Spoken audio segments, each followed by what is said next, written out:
Hi, in this video tutorial I'd like to give you a quick tour of the Premiere workspace or its interface. I'm just going to start up at the top here and work my way around. In here we've got the project panel. This is where we would import all of our media objects. So we can have Photoshop files in here, JPEGs, video clips of course, sound files. Anything like that will be stored in here, so this is where we access them once we've brought them into Premiere. Over here is the source panel, so this is where we would edit our media objects before we put them onto the timeline. Up here we've got some effects controls, so we can add effects.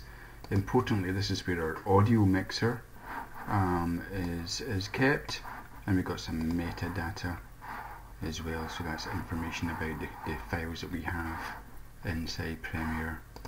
Coming across, this is our program monitor, so I suppose we could call this our canvas, and this is the output of our timeline.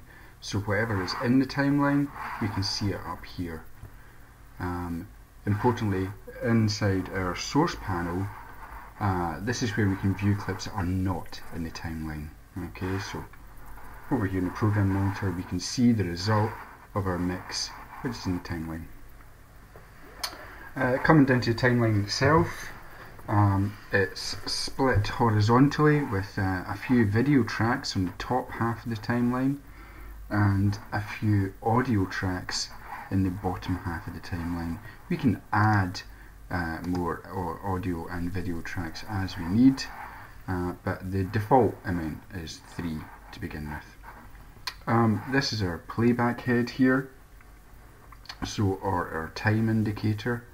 So we start at 0 frames and 0 seconds, and then we move along from left to right in time. And as you see, as I move my playback head or my time indicator, then a corresponding time indicator moves in the program monitor.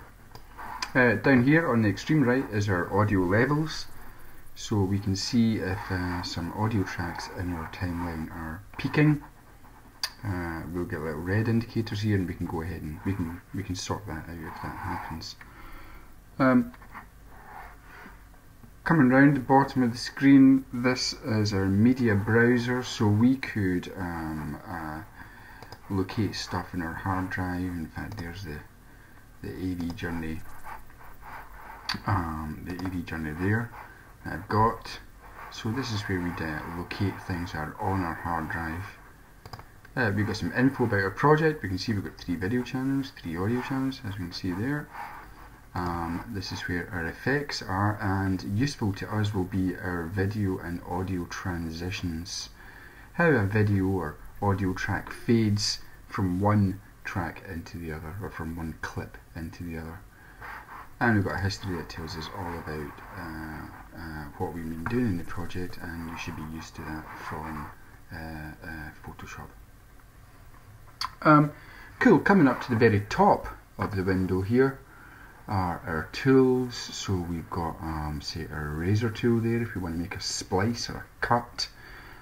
We've got our zoom tool if we want to zoom in on anything or magnify anything, our hand tool. And we'll chat about the video editing tools in another video, in a later video. Okay, so that's us familiar with the interface. In the next video tutorial we will go ahead and import some clips. Thanks.